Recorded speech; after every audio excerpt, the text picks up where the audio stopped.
Senhor, nós somos gratos a Ti pelas Suas misericórdias e porque o Senhor pôde nos alcançar de maneira sobrenatural. O Senhor tem poder para fazer isso, diferente de nós, que não temos poder algum, e todo o nosso poder e força depende de Ti. As nossas decisões dependem do Senhor tomar uma decisão para conosco, as nossas ações dependem do Senhor agir, e toda a força que nós temos provém do Senhor, como eu já disse. Então, Senhor, tudo que está acontecendo aqui é o Senhor quem é aquele o guia, é o Senhor quem é a força, o Senhor quem é a vontade. Mas, Senhor, há algo que nós desejamos mais do que simplesmente o teu poder, a tua força. Nós desejamos, Senhor, que o amor do Senhor seja derramado sobre nós.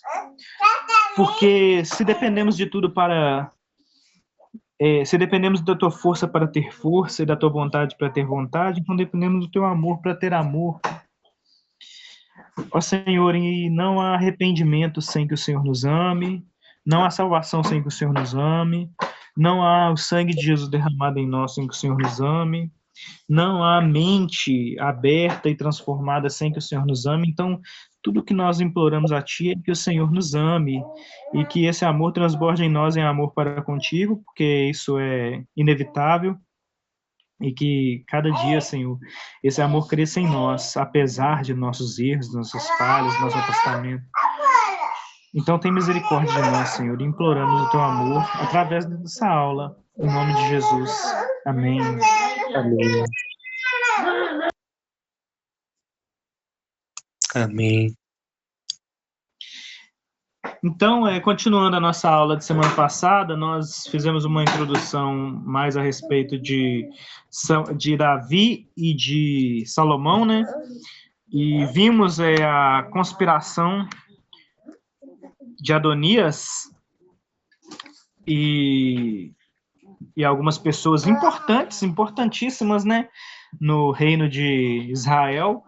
Mas vemos que quando Davi coroa Salomão rei, então Salomão se torna rei, essas conspirações imediatamente acabam no seu início, né, aquele início, e elas são apaziguadas porque Salomão é rei. Agora, como ele é rei, tudo, de certa forma, começa a andar de uma maneira que foi planejada por Davi, por Salomão, e então aquelas conspirações que pareciam, nós falamos até que na mente de Adonias, Joabe e Abiatar, essas conspirações, elas pareciam, né, não parecia ser uma conspiração, né, parecia ser algo correto, algo que eles estavam fazendo para o bem de Israel, e algo que parecia caminhando bem, já que havia Joabe, Abiatar, né? Esta é minha aula. Já que havia Joabe e Abiatar envolvido, né? E também Adonias. Adonias era filho de Davi, né? Então, todas as coisas parecem que estavam cooperando para o bem de Israel, mas não era. Nós percebemos como que isso era mal e como que isso revelava o coração mau deles. Então, Salomão foi coroado rei e o seu início de reinado foi um expurgo, né? Ele aniquilou, nós vamos ver isso melhor, nós vimos isso na semana passada, mas não com detalhes, mas ele aniquila, né, todas essas pessoas que estavam conspirando com ele. Nós falamos sobre uma personagem importante, não demos continuação, né, não falamos mais sobre ela, mas é a Abisag, a Sunamita. E por que ela é importante? Vamos para o próximo slide, Wesley. E nós vemos que Adonias se agarra no altar, né? Ele foge para o altar, ele foge para o templo, né? Ele vai lá no altar, se agarra lá no tabernáculo, como se fosse um lugar que ele encontraria proteção, né? Como se fosse um lugar neutro, que ele não seria atacado, mas lá mesmo ele morre, né? E aí, e por que ele morre? E por que isso acontece? Adonias, nós temos uma mulher que chama Abisag, ela esquentou, nós falamos semana passada, esquentou Davi no momento em que Davi estava velho e não se esquentava sozinho, né? Mas Davi nunca possuiu, ela nunca foi esposa dele. Então, o que que acontece? Adonias fala com Betseba e pede Abisag como esposa, né? A Salomão. Ele pede para que Betseba peça a Salomão Abisag como esposa. E o objetivo disso, alguns comentaristas falam, né? Mas parece ser claro que o que ele estava querendo era fazer uma conspiração, né, contra o reinado, né, novamente de Davi. Isso se dá porque se ele tomasse ela como esposa, ele poderia clamar o trono para si novamente, né, de alguma forma. Então, e também afrontar Salomão. E então o que acontece é que ao ver isso, ao premeditar isso, Salomão mata Adonias, ele foge para o altar, ele se agarra no altar, acreditando que ele seria poupado, né? Mas Salomão mata lá mesmo. E aqui inicia-se algo que nós temos que encarar com bastante, observar com bastante cautela, porque aí Salomão se casa com a filha de Faraó. Há duas coisas são importantes. A primeira, né, é que olha só como que Israel atingiu um patamar gigante de importância no Oriente Médio. O patamar dele era tão grande, mas tão grande, que ele estava fazendo uma aliança real com Faraó, né, com o Egito. O Egito era a maior nação que existia na época, uma das maiores que existia na época, mas provavelmente a maior nessa região ali, e uma aliança com o Egito era importantíssima, falando de maneira assim, como é que eu posso dizer, estratégica, porque olha o Egito é enorme, o Egito é gigante, e então o Egito cogita ter uma aliança com Israel, então Israel também é grande. Só que, apesar dessa proeminência de Israel nessa época em Salomão, Deus havia falado na lei, está escrito na lei, não é algo que Deus falou por um profeta posterior, mas na lei ele havia dito e ordenado que não se fizesse aliança com o Egito, nunca mais, né? E nós podemos ver que nós temos alguns textos que poderíamos conferir, por exemplo, Deuteronômio 7, 3 e 4, Deuteronômio 17, do versículo 16 a 17, nós poderíamos ver essas ordens, essas ordenanças, né? Então, ou seja, aqui se inicia meio que a queda de Salomão nessa aliança que ele faz com Faraó, né? Ô Jefferson entrou aí, boa noite. Boa noite, Pedrão. Paz do Senhor para todos. Desculpa, sem problema. Então, se vocês pegarem esses textos de Deuteronômio, se vocês pesquisarem lá, vocês vão perceber que havia ordenanças explícitas na lei, a lei que era esses 5 primeiros livros que ditavam toda, que era o livro, que era a Bíblia, né? Era o livro da palavra de Deus, que Deus tinha deixado como escritura para o seu povo, estava lá falando que não poderia fazer isso. Então, vamos conferir um texto para nós podermos adiantar. Olha, 1 Reis 10, 28 e 29, eu vou abrir aqui para nós lermos. 1 Reis 10, 28 e 29. Não, nós já estamos na aula já, Larissa. Diz assim, 1 Reis 10, 28 e 29. Isso aqui nós estamos adiantando um pouco para depois regressar.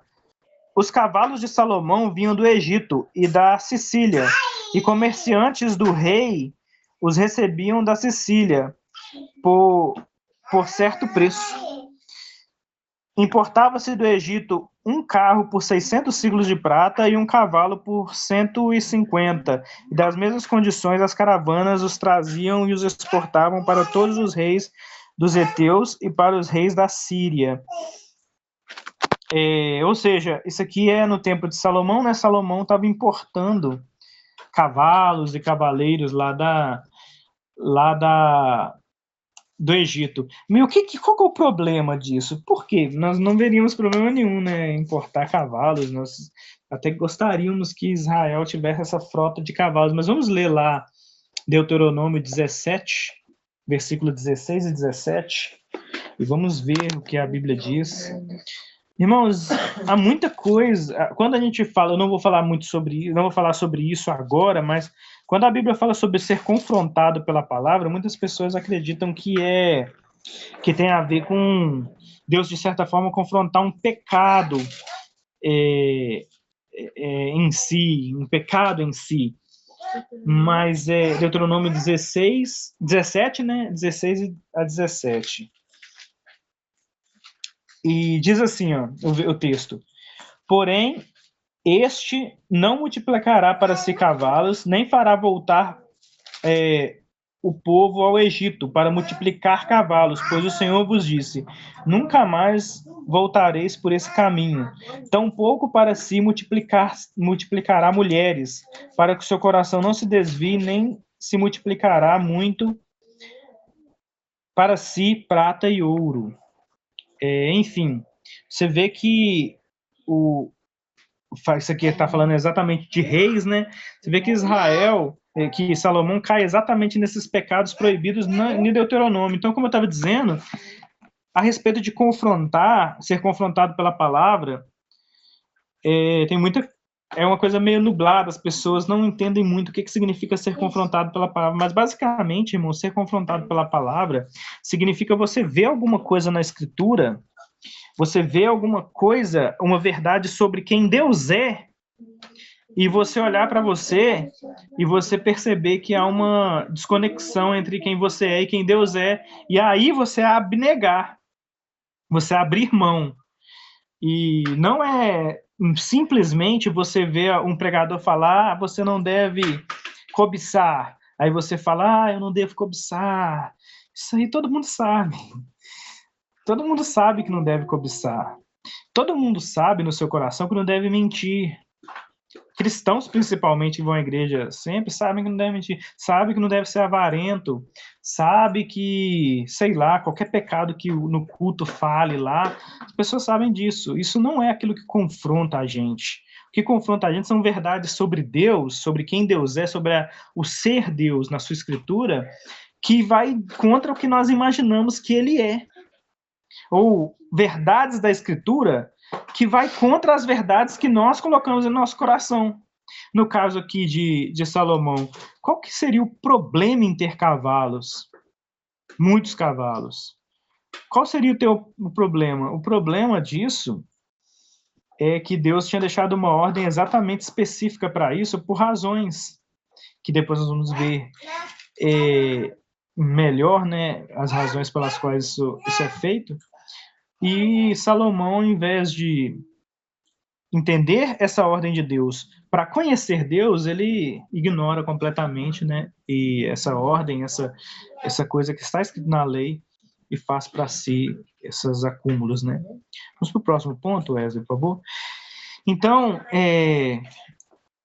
ele, né, Salomão, pede sabedoria a Deus e a demonstra em uma série de julgamentos e discursos, administrando o reino e fazendo sua fama ser conhecida. Salomão, ele pede sabedoria de Deus a partir daqui, né, até o capítulo 5, o autor, né, a partir desse ponto, até o capítulo 5, o autor do livro de Reis vai demonstrar a sabedoria de Salomão em 4 aspectos que são vistos lá. Juízo, né, ele como juiz, uma administração interna do reino, uma administração geral dos recursos de Israel, e uma sabedoria espiritual que tem um reconhecimento internacional, né?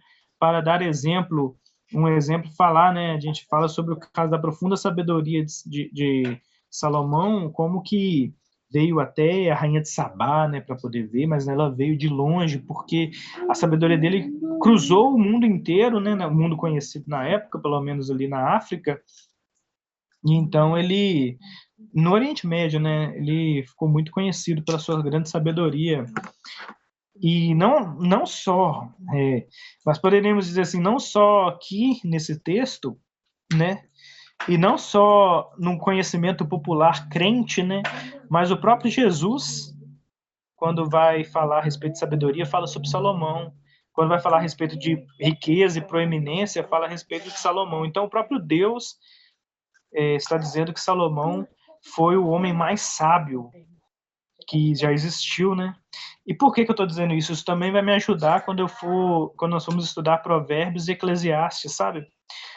Porque muita gente não leva Provérbios, não lê Provérbios da maneira certa. E Eclesiastes também é tratado de uma maneira que não é a maneira com que Eclesiastes foi escrito para ser.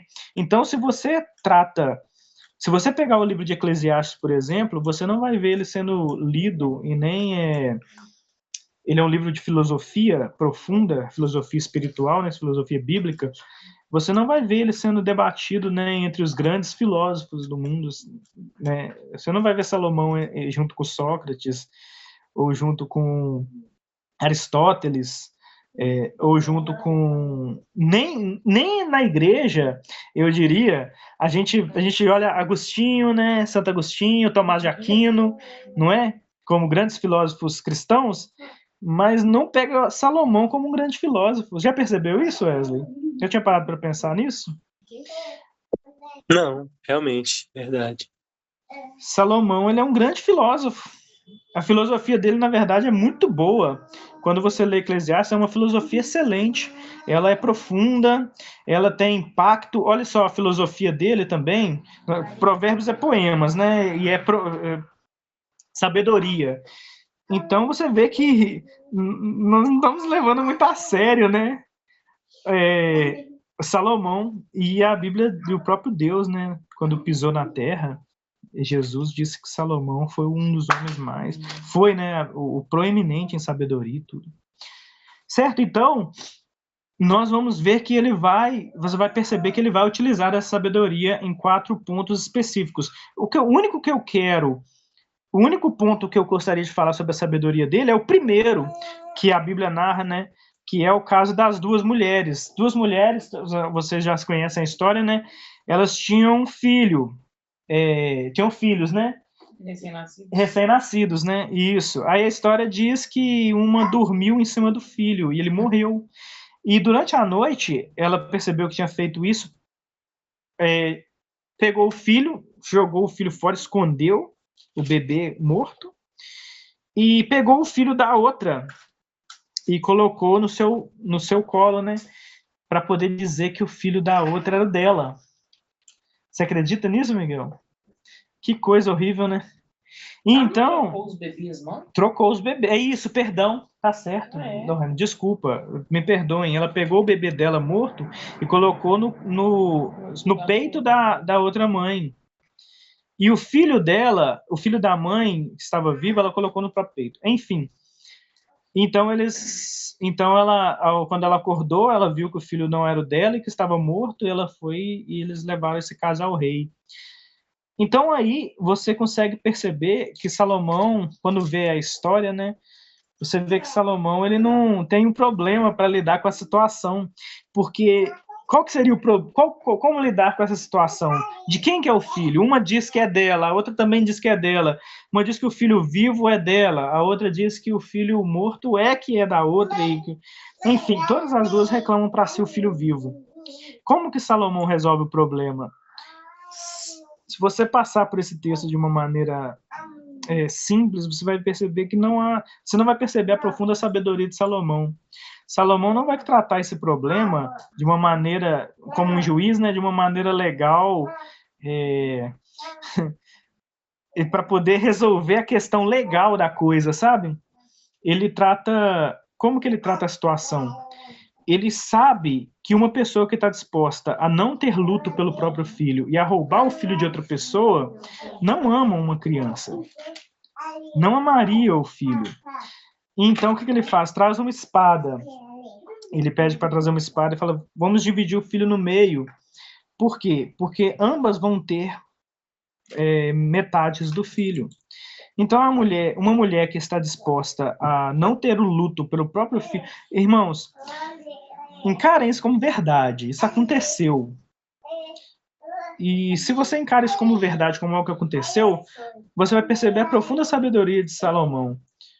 Salomão só estava querendo demonstrar, ele queria encontrar a mãe que realmente amava o filho e uma mãe que não tinha respeito nenhum pelo próprio filho, não tinha amor nenhum pelo próprio filho. Ela vai ter amor pelo filho de outra pessoa? Você vê que o problema, que a sabedoria que está sendo demonstrada, ela é muito mais profunda do que uma historinha. Não é uma historinha para criança ser contada na classe infantil. É uma história para você perceber o grau de sabedoria que Salomão tinha em conhecer o coração das pessoas, em saber reconhecer profundamente como que uma mãe reagiria a uma situação dessa. E o que acontece? Se fosse hoje em dia, o que as pessoas fariam era, principalmente num caso desse assim, o cara ia virar e falar: Deus, Senhor, o Senhor já me deu sabedoria, manda um anjo aqui me mostrar qual que é de quem que é o filho, quem que é a mãe. Só que a sabedoria de Salomão que está em jogo, é sabedoria, não é resposta. E isso fala a respeito de como que nós devemos utilizar a palavra de Deus como sabedoria, como que nós devemos utilizar a sabedoria nos nossos dia a dia, porque a Bíblia ela não tem uma resposta para cada coisa que você vai passar na sua vida, né? Ela não fala com quem você vai se casar, que emprego você vai ter, mas ela te dá uma gama enorme de informações a respeito de quem Deus é, de como que é o seu próprio coração, de como que é o coração das pessoas, como que é a igreja, para que você possa lidar com essas situações, certo? Então você vê a sabedoria de Salomão aqui de uma maneira incrível nessa primeira história, e depois você vai ver em vários lugares. Salomão constrói um maravilhoso templo com as coisas deixadas por seu pai, Davi, e com a ajuda de Hirão, amigo de Davi. Então você vê que nessa parte do texto você descobre que Davi tinha deixado preparados os recursos para que Salomão pudesse construir o templo.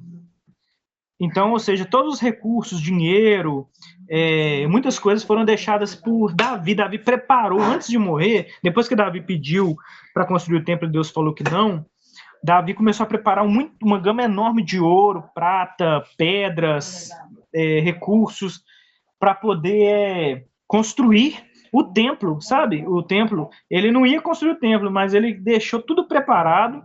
Você vê como que Davi era, né? Ele deixou tudo preparado para que Salomão pudesse construir sem muita dificuldade e rápido, né? Porque para que Salomão não precisasse correr atrás de tudo. Então ele já deixou tudo preparado porque sabia que Salomão construiria.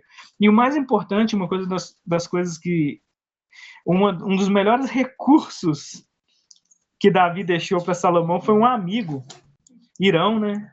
Um rei que era um homem muito rico e era muito amigo de Davi, tão amigo que se tornou amigo do filho de Davi e providenciou muitas coisas, entre essas coisas, trabalhadores e madeira. Então, ou seja, dentre todos os recursos para construir o templo, Davi foi e deixou um rei de amigo para Salomão, né? Então, depois disso, nós vemos que teve uma festa, né? O próximo ponto, o tempo é dedicado a Deus após uma série de incontáveis sacrifícios e uma grandiosa oração. Foi uma festa incrível, com celebrações maravilhosas, pregação da palavra, teve oração de Salomão, teve sacrifícios, enfim, muitos sacrifícios e ofertas, e depois do encerramento de sacrifício de muitos animais, no capítulo 9, Deus responde a tudo isso fazendo uma aliança com Salomão, que se baseava na fidelidade de Salomão em obedecer unicamente à palavra de Deus.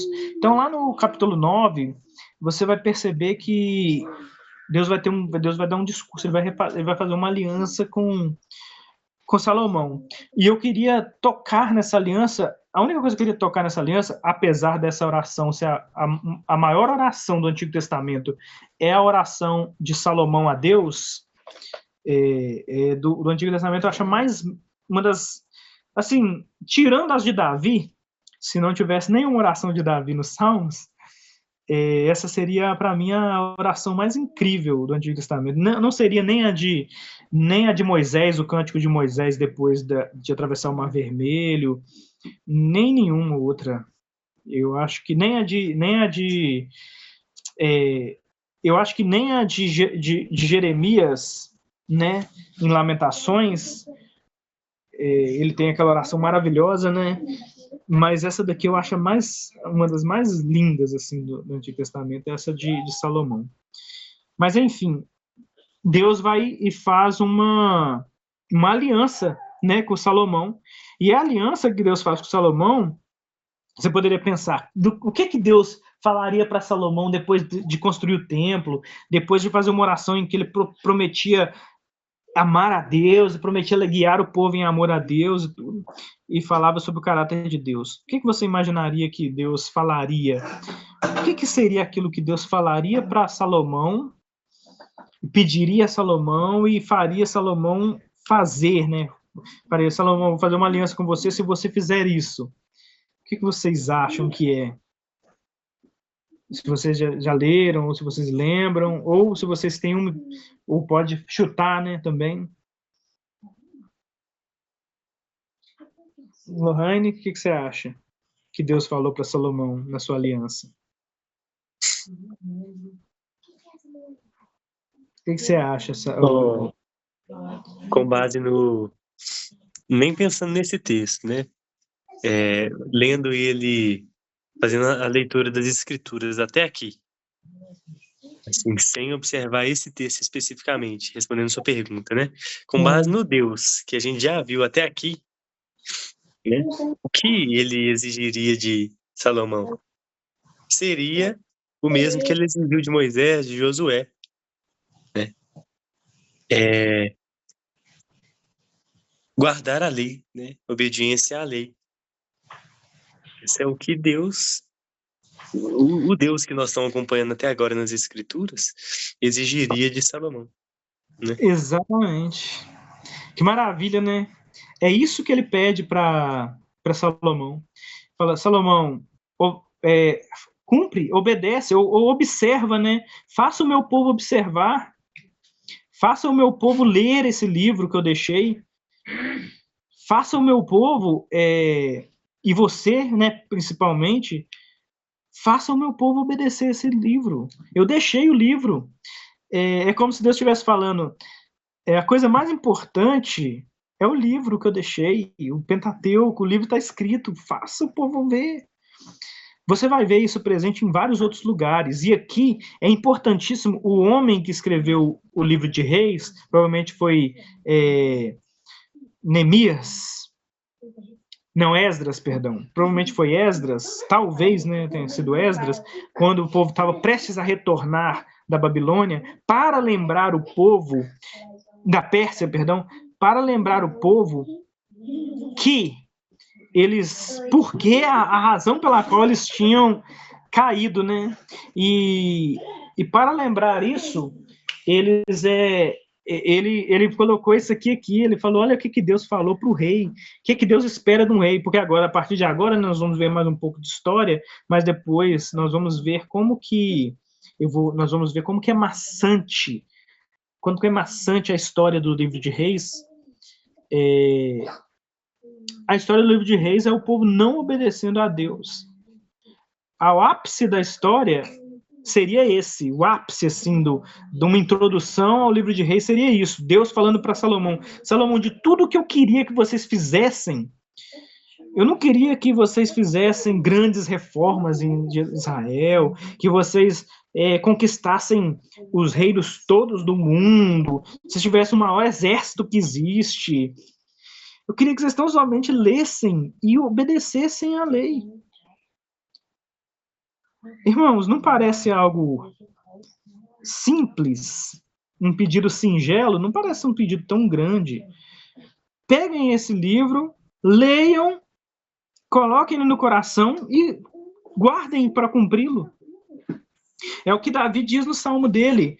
Guardei a tua palavra no meu coração com o objetivo de não pecar contra o Senhor, te conhecer, não pecar contra ti. Então, esse é o ponto que eu diria que é central para o autor do livro e para poder ele citar isso para o homem mais sábio do mundo, Deus falando isso para o homem mais sábio do mundo, como uma introdução ao maçante livro, o restante do livro, né, que é maçante. Ok? Tem algum comentário para nós avançarmos? Alguém quer comentar alguma coisa? Meu irmão, aplicando um pouco disso aí para nós, né? Você falou quão simples é esse desejo de Deus, né? E aí aplicando isso para nós. Salomão, Deus não queria templo gigantesco, não queria ouro e... Não, ele queria que o povo obedecesse, né? Primariamente. Claro que a obediência leva a diversas outras condutas, né? A lei leva a gente a viver de uma maneira diferente. Mas aí aplicando isso para nós, né? Às vezes a gente deseja coisas tão grandiosas, né? E a igreja e tal, e pregar, eu quero pregar quem almeja o ministério. Eu quero isso, eu quero aquilo, eu quero estudar, eu quero tal, e fazer seminário, e um estudo bíblico assim, e eu quero que pessoas me ouçam, ou eu quero um diploma desse jeito, ou eu quero ter um canal no YouTube muito famoso, e tudo. E aí, na verdade, é como se Deus virasse e falasse, olha, lê a sua Bíblia todos os dias, né? Medite nela, junto com a sua família, junto com seus filhos. Não esquenta a cabeça. Tá vendo a Bíblia? Diariamente. Faça o simples, faça isso, né? Pois é, e é um livro curto. Que livro pequeno. A Bíblia não é um livro grande, não. A gente pensa, a gente que tem dificuldade. A Bíblia é um livro curto. Ele é tão simples, e é um livro que é simples no sentido de que ele não é grande, ele não tem uma história complexa demais também. A história dele, como nós estamos tratando, desde o início, lá em Gênesis, ela não é complexa também, não. Ela é simples. Homens tentando obedecer a Deus e falhando, e tentando não obedecer a Deus, e Deus os exortando. E ela não é uma história tão complexa quanto parece, e é um livro curto. Eu estava vendo uma pregação esses dias, Wesley, e o pregador estava falando assim que os evangelhos são a biografia de Jesus, né? É a biografia de Jesus. E em alguns, o livro de João, por exemplo, que é uma das biografias, né, segundo a visão de João, né, segundo o testemunho dele, tem algumas Bíblias que ele só possui 20 páginas. 20 páginas. 20 páginas da biografia do Deus pisando na Terra. Tem biografias, o pregador estava falando lá, que tem biografias de Churchill, que são 1000 páginas. 1000 páginas. E a biografia, aí João, quando vai escrever a biografia do ser mais importante do universo, e vai escrever a história dele, de quando ele pisou na Terra, escreve 20 páginas e ainda tem a coragem de escrever assim. Ele fez muitas outras coisas que eu poderia escrever em muitos livros, mas eu não escrevi. Que miserável, né? Por que não escreveu? Mas tem uma razão muito boa, na verdade, uma razão, na verdade, maravilhosa, que eu vou deixar para quando você for passar, né, no Novo Testamento. Mas é isso. Verdade. E é um livro tão simples, e Deus está pedindo, leia isso para os seus filhos, como você falou, leia isso para sua família, leia para você. E Salomão está preocupado em ter cavalo do Egito, aliança com mulheres do Egito, com mulheres do mundo inteiro. E esse é o ponto, por isso que Deus falou, não tenha cavalos do Egito, não tenha ouro. Por quê? Porque não é isso que eu quero. Então somente leia o livro, né? Então somente leia o livro. Vamos continuar então. Deus faz uma aliança com Salomão consistente em bênçãos aos fiéis e maldições aos infiéis. incluindo a destruição do templo. Mas, como eu disse, essas bênçãos e maldições, elas são pela fidelidade ao livro, à lei. Se você ler e for fiel, você receberá a bênção. Se você ler e for infiel, você receberá maldições. E na verdade, isso aí faz um paralelo com aquilo que ele falou para Moisés, né, no final do livro de Deuteronômio. A rainha de Sabá visita Salomão e fica impressionado com as suas riquezas e com a sua sabedoria, né? E Salomão se casa com centenas de mulheres e importa cavalos do Egito, como eu disse. Salomão constrói templos para centenas de esposas de outras nações.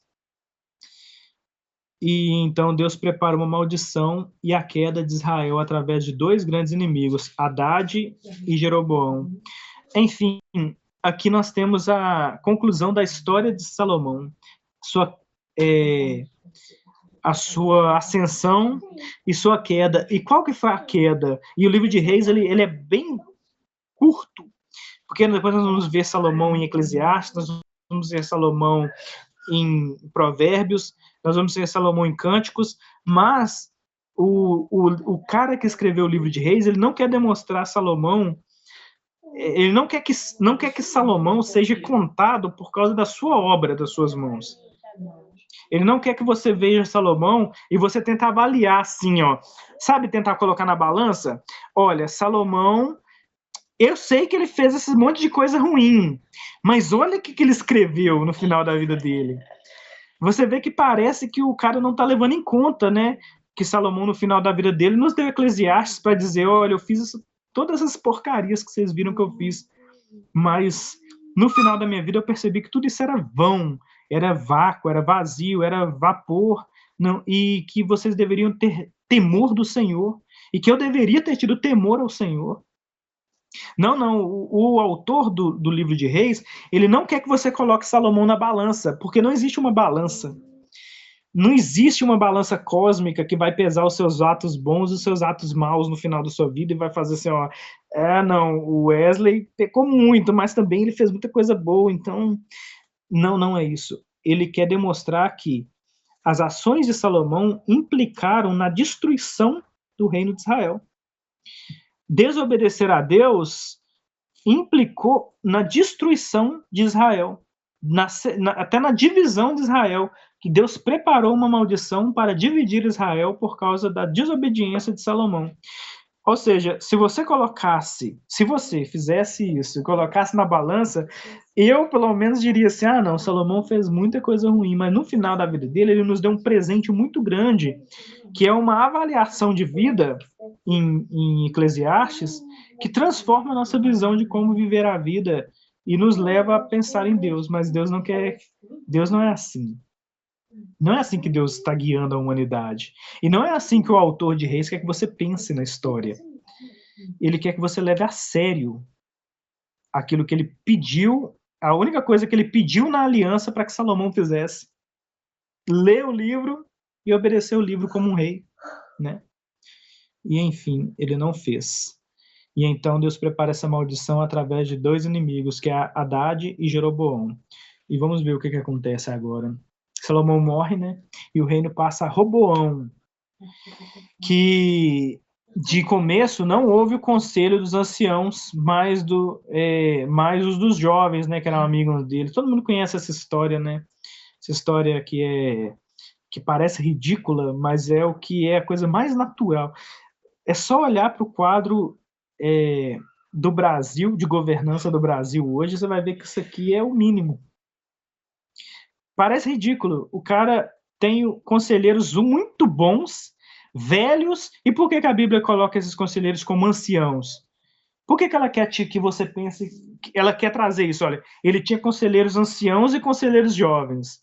Por que vocês acham que a Bíblia, o autor tá jogando isso essa informação na nossa mente aqui agora? Por que, Lohane, que o autor está falando assim, olha, Roboão, esse jovem, ele tinha homens velhos para ouvir, que estavam dando conselho para ele, e tinham uns homens jovens. Não sei. Alguém quer comentar?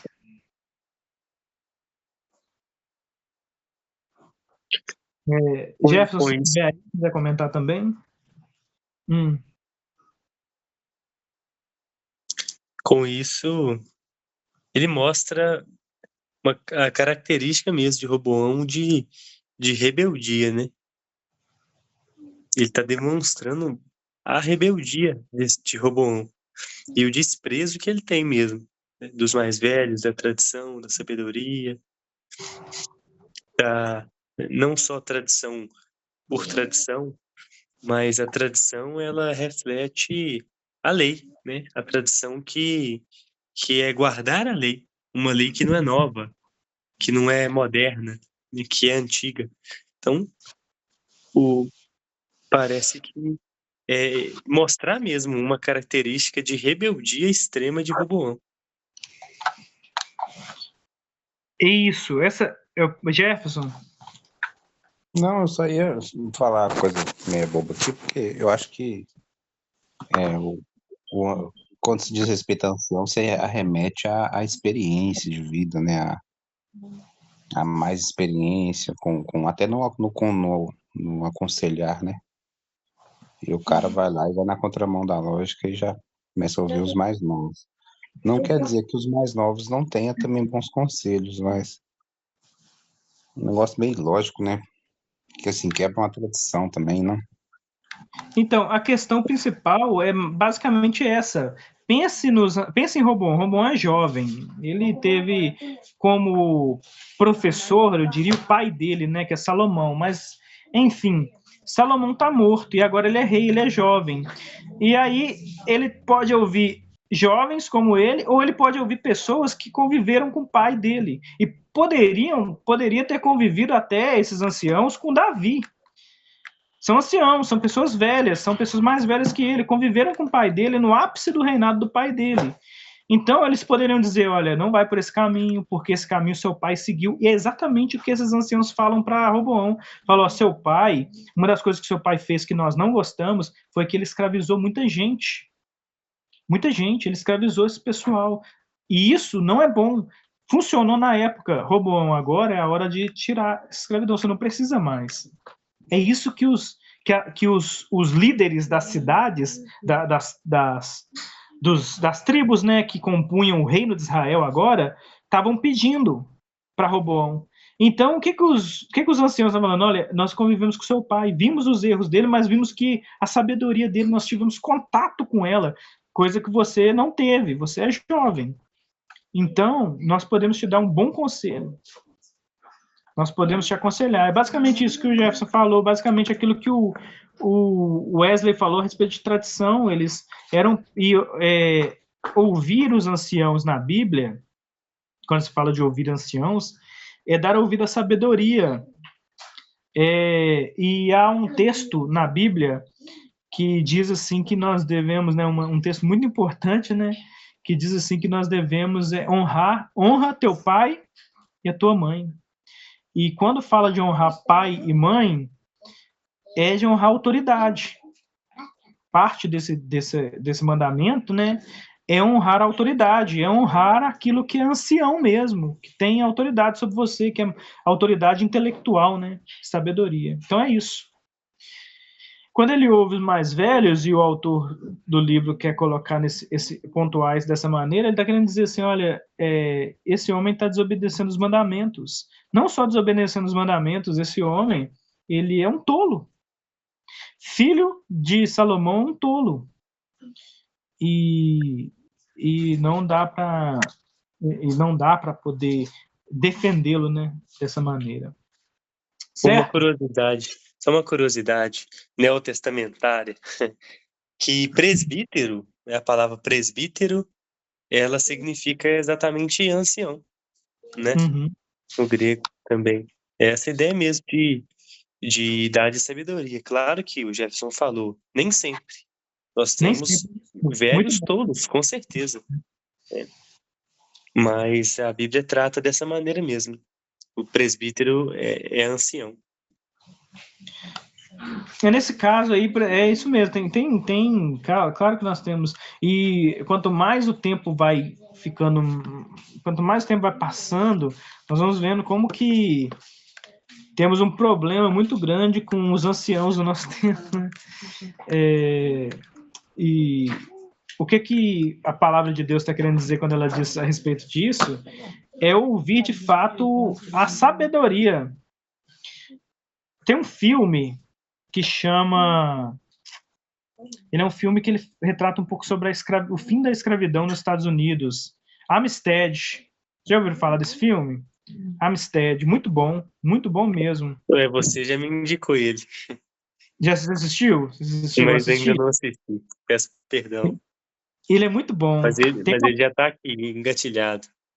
Ele é excelente. Tem uma parte nele, no final, em que a tradição... Oi? Vai dar spoiler do filme? Eu vou dar spoiler para poder contextualizar aqui. Desculpa, deu tempo de assistir, viu? Ele é muito antigo, quem não assistiu, ele é do Steven Spielberg, muito bom.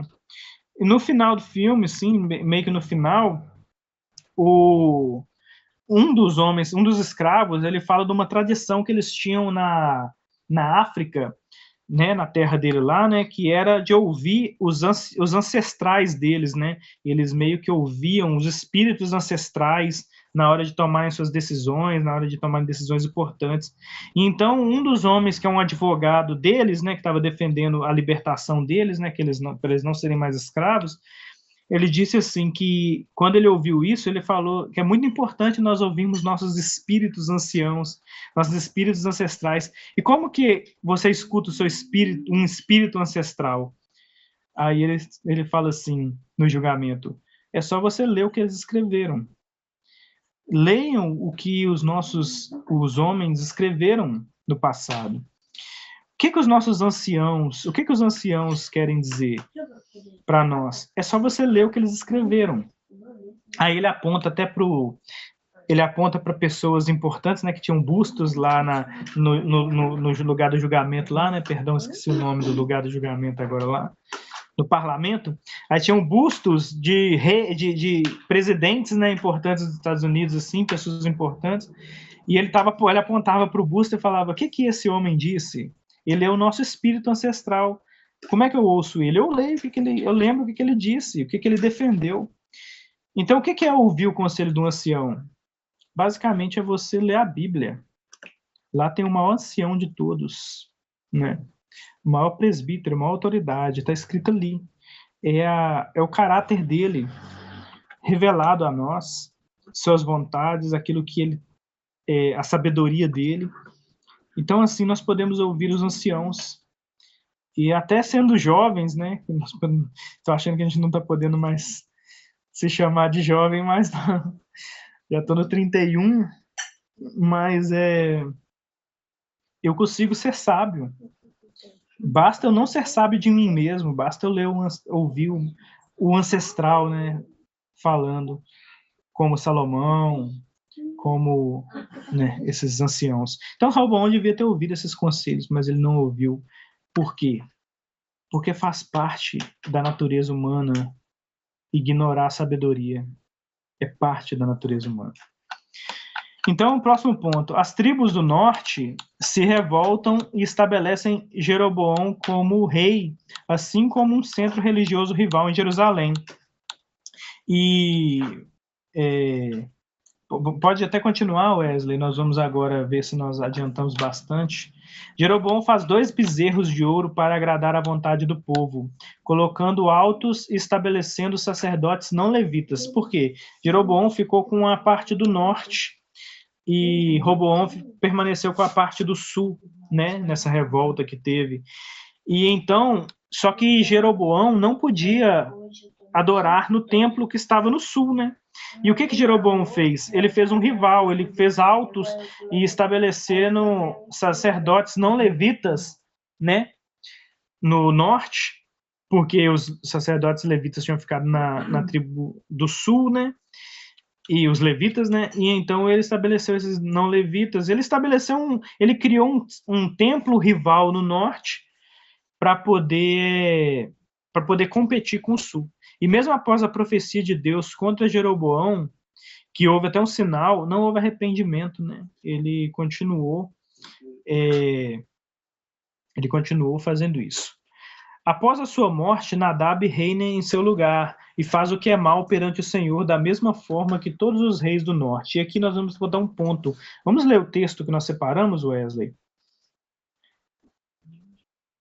O texto que nós separamos para ler hoje, que é 2 Reis, né? Qual que é o texto, Wesley? Por favor, 2 Reis 17, 7 e 8. Lê para nós, por favor. 2 Reis 17, 7 e 8. Diz o seguinte: porque sucedeu que os filhos de Israel pecaram contra o Senhor seu Deus, que os fizera subir da terra do Egito, de debaixo da mão de Faraó, rei do Egito, e temeram a outros deuses. E andaram nos estatutos das nações que o Senhor lançara fora de diante dos filhos de Israel, e nos dos reis de Israel que eles fizeram. Então, a acusação principal que nós vamos ver contra Israel é essa, é que o que acontece? Deus amaldiçoa Israel. De que maneira? Ele tira o reinado da mão de Roboão e dá um rival no norte, então divide o reino. Então você pensa assim, isso é horrível. Isso, na verdade, é um castigo de Deus. E como que as pessoas reagem ao castigo de Deus? Se arrependendo, dizendo, olha, nós estamos vendo que Deus está furioso. Deus está trazendo guerra de Israel contra Israel mesmo. Israel não tem inimigos mais. O único inimigo que Israel tem agora é ele mesmo. Ele se dividiu em dois. Um irmão é inimigo de irmão agora. Então, pessoas mais sábias diriam, olha, isso já aconteceu antes. Então, isso aconteceu porque Deus está virado com o povo. Então, como que eu deveria responder a essa ira de Deus, a essa desaprovação de Deus, a esse castigo de Deus? Voltando para o Senhor. Só que não é assim que eles reagem. Como que eles reagem? Eles criam ídolos, postes ídolos, eles criam templos rivais, eles começam a idolatrar, né, outros deuses. Então, após a morte de Jeroboão, Nadab reina em seu lugar e faz o que é mal perante o Senhor da mesma forma que todos os reis do norte vão fazer. Nenhum vai se arrepender, nenhum vai fazer o seu povo retornar para os caminhos de Deus. E aí nós lembramos daquela frase lá em Juízes, né? Qual que é a frase de Juízes? O final de Juízes. Por não haver rei em Israel, cada um fazia o que era bom aos seus próprios olhos. E aqui é verdade, não há rei em Israel ainda que faça o povo se arrepender. É verdade. Não faça o povo se arrepender. Então, nós vamos encerrar agora com Nós vamos encerrar nesse slide. No lugar de Roboão, que foi um rei que fez o que era mal aos olhos do Senhor, veremos alguns que agiriam da mesma forma e outros que se portam com padrões adequados apresentados aqui. E vamos ver os padrões. Dos 20 reis do sul, 12 se portam com maldade e somente o restante, 8, fazem o que é bom aos olhos do Senhor. Mas os do norte, todos se comportam de maneira má perante o Senhor. Então, daqui, dos 20 reis do sul, 12 se comportam com maldade diante de Deus e 8 se comportam fazendo o que é bom aos olhos do Senhor. A maldade que Deus declara como maldade é aquela ali. Sair dos caminhos do Senhor, que claramente a Bíblia chama de Torá. A lei do Senhor é os caminhos do Senhor, certo? O que é o caminho do Senhor? A lei, a palavra de Deus. É como Deus ordena que deve ser regido o mundo, o universo e o reino de Israel. Principalmente o reino de Israel como filhos da aliança. Eles deveriam se reger de acordo com o que Deus deixou prescrito no livro.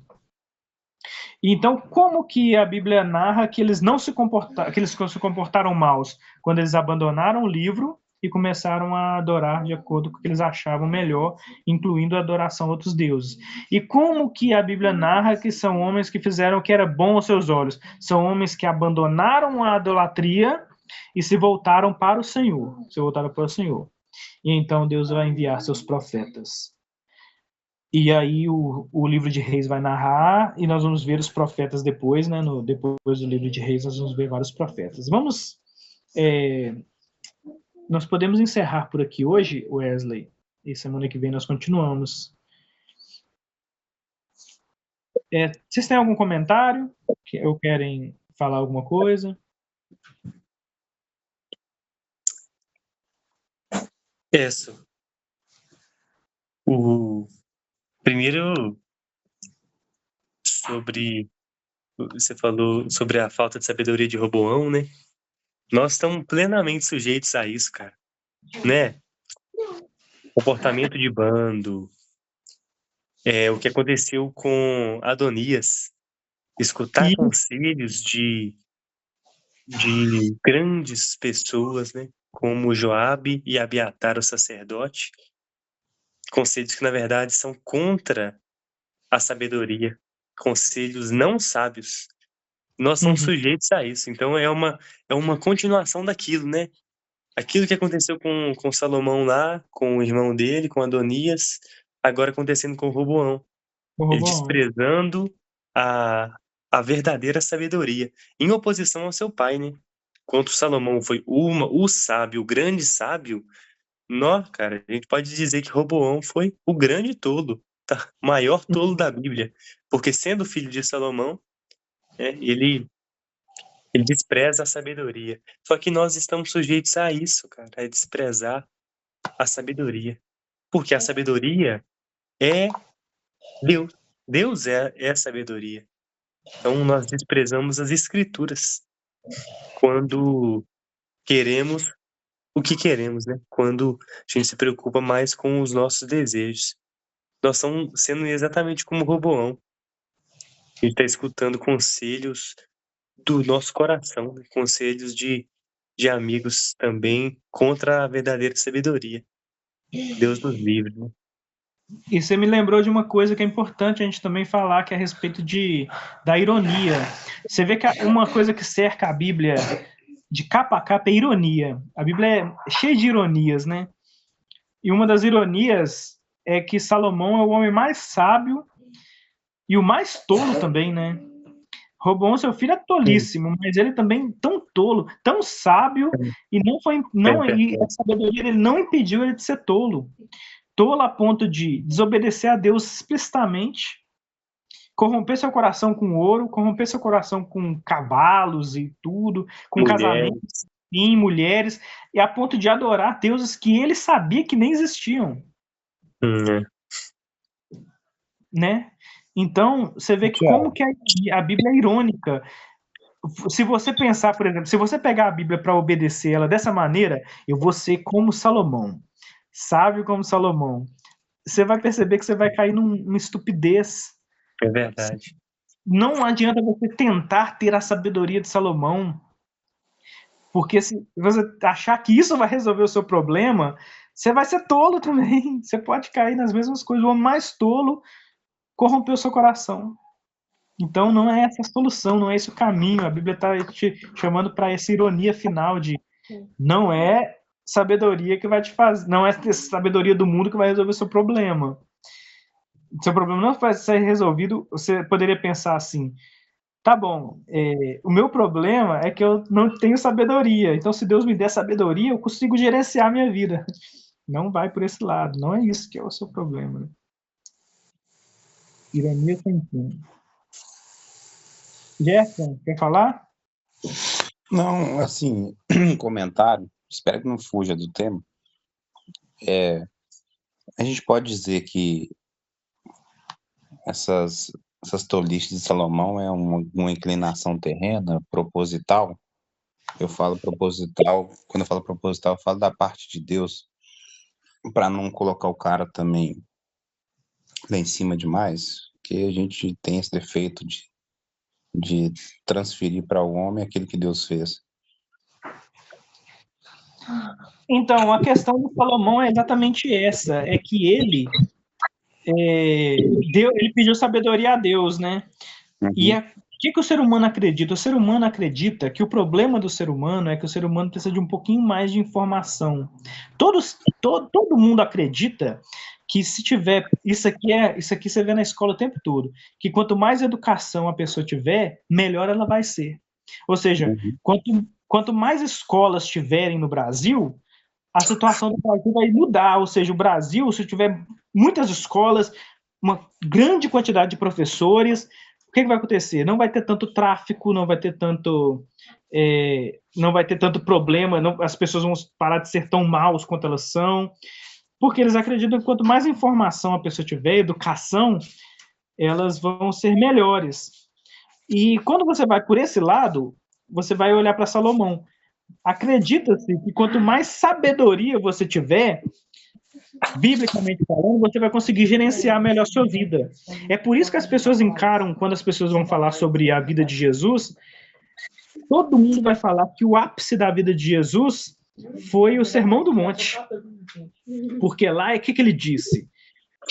No Sermão do Monte é quando ele disse a famosa frase: faça aos outros aquilo que você quer que façam com você mesmo. E isso aí, faça aos outros aquilo que você quer que façam com você mesmo, é o ensinamento de todas as religiões que existem na face da Terra. Espiritismo, catolicismo, budismo, judaísmo, até o cristianismo dos nossos tempos gira em torno de faça aos outros aquilo que você quer que façam com você mesmo. Ateísmo, todo mundo pensa assim. E as pessoas acham que o Sermão do Monte vai resolver o problema delas. Por quê? Porque o Sermão do Monte é Jesus ensinando como você deve ser cristão. Como o cristão deve agir. Como as pessoas acreditam, Jefferson, que o problema delas é que elas não sabem como agir em determinado lugar ou outro lugar, quando Deus vem e fala como ela deve agir, isso transforma a vida dela e agora ela sabe como agir. Só que isso não é verdade. A verdade é que se você pode ser sábio como Salomão, saber ler uma mulher, saber ler duas mulheres de tal ponto de saber como descobrir de quem que é o filho de uma mulher, porque sabe como é o coração daquelas mulheres, sabe como ler isso, mas não sabe como obedecer a Deus, sabe como ser sábio o suficiente para gerenciar um reino inteiro, como construir um templo, mas não sabe como gerenciar sua própria casa, suas próprias mulheres, né? Suas próprias riquezas, seu próprio coração. Então, o que a Bíblia está querendo dizer com isso? A Bíblia está querendo dizer, cuidado, que você pode achar que o que falta em você é um pedacinho em você que está quebrado. Sabedoria, ou te livrar do desejo tal, te livrar da cobiça. O seu problema é que eu falo umas mentiras. O meu problema é que eu falo umas mentiras às vezes. Então, se Deus consertar isso em mim, eu vou ser pleno. E esse é o meu problema, não é?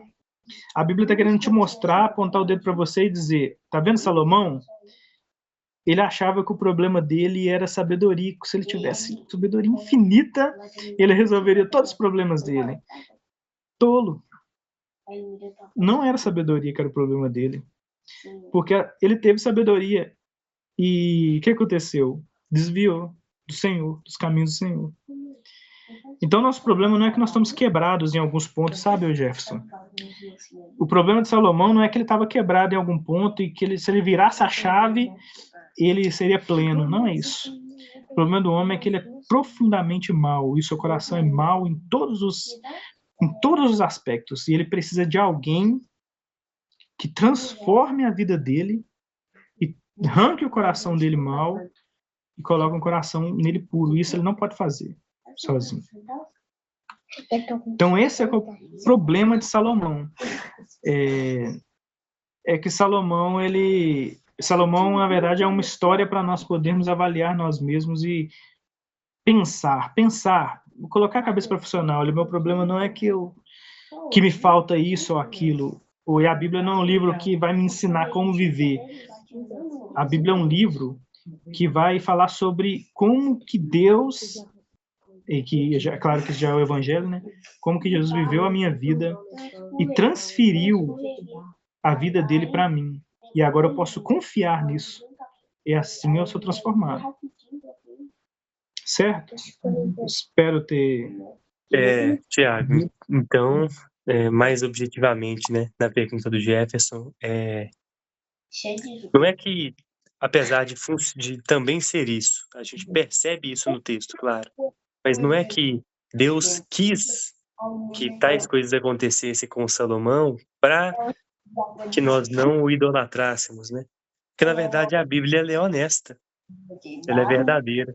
E ela está nos revelando, na verdade, quem é o homem ali, né? E, igual o Tiago falou, quando ela nos revela quem é o verdadeiro Salomão, que mesmo sendo o mais sábio do mundo, ele foi tão tolo, ela está nos revelando a nós, né? Então, apesar de Deus nos ensinar, claro que a gente não deve idolatrar um homem porque ele também tem falhas, e a gente vê isso em Davi, a gente vê isso em todos, né? Mas, na verdade, Deus só tá mostrando o Salomão de verdade, sem maquiagem, né? Sem esconder nada. Tá só mostrando a realidade do que é o homem, do que é um coração humano, que é enganoso mais que todas as coisas e perverso, né? Como diz em Jeremias 17:9. E, Tiago, não complementando, porque você viveu dessa fonte para essa explicação sua, mas indicando até para o Jefferson, para quem mais vai assistir essa nossa aula, o sermão, o Josemar Bessa chama essa ideia de que o problema humano é falta de conhecimento. Josemar Bessa chama isso de o delírio humano, Delírio né? humano. Naquele grandioso sermão. Então eu indico para quem está nos assistindo aí a assistir, ouvir o sermão O Delírio Humano de Josemar Bessa. Vou mandar lá no grupo depois. Você conhece, Jefferson? Eu vi ele, já ouvi. É extraordinário, né? Ele fala sobre a Alemanha, mesmo que a Alemanha era o melhor lugar de música, poesia, até de teologia, fonte, base da Reforma Protestante, e ela produziu o nazismo, ela criou o nazismo, né? Então isso, é claro que é um exemplo inferior ao exemplo de Salomão. O exemplo de Salomão ele é muito mais claro, né, para nós, as próprias escrituras. Mas de fato, o problema do homem não é esse, como o Tiago falou. É realmente que o homem ele está destruído, ele está morto. E como a gente fala nas aulas da Confissão de Fé de Westminster sobre epistemologia, né, epistemologia caída, a queda, o homem está destruído na sua razão. Ele não pode nem entender, conhecer a verdade, nem desejá-la, né? Esse é Salomão e esses somos nós. Há também, irmãos, completando isso que você falou, Wesley, e trazendo um pouco também para a pergunta do Jefferson. Será que Deus planejou toda a vida de Salomão e tudo? Então, sim, Deus planejou toda a vida de Salomão. A sua queda estava dentro dos decretos de Deus, né? Até a sua apostasia e tudo. Mas qual que é o objetivo final? Irmãos, isso aqui eu sei que não é muito popular, né? Você não ouve muita gente falando esses tipos de coisa, né? Mas o que a queda de Salomão produziu no final da vida de Salomão? Por exemplo, o que veio da queda de Salomão depois que Salomão caiu com as suas mulheres, com o seu ouro, com os seus cavalos, com sua idolatria? O que foi produzido no final disso tudo? Cara, eu imagino que foi bastante reflexão e creio também que ele se arrependeu de ele ter jogado fora, assim, grande parte do tempo que ele poderia ter usado melhor essa sabedoria e não ter também se desviado, né, dos caminhos, ter ido para deuses e outras coisas, né, que você então, pediu que ele passa longe. Deus o que vai acontecer é que Deus vai nos dar Eclesiastes, cara. É isso. Deus queria nos dar Eclesiastes. E ele utiliza a queda do homem mais sábio do mundo para que ele pudesse depois nos dar Eclesiastes, refletindo sobre a vida dele.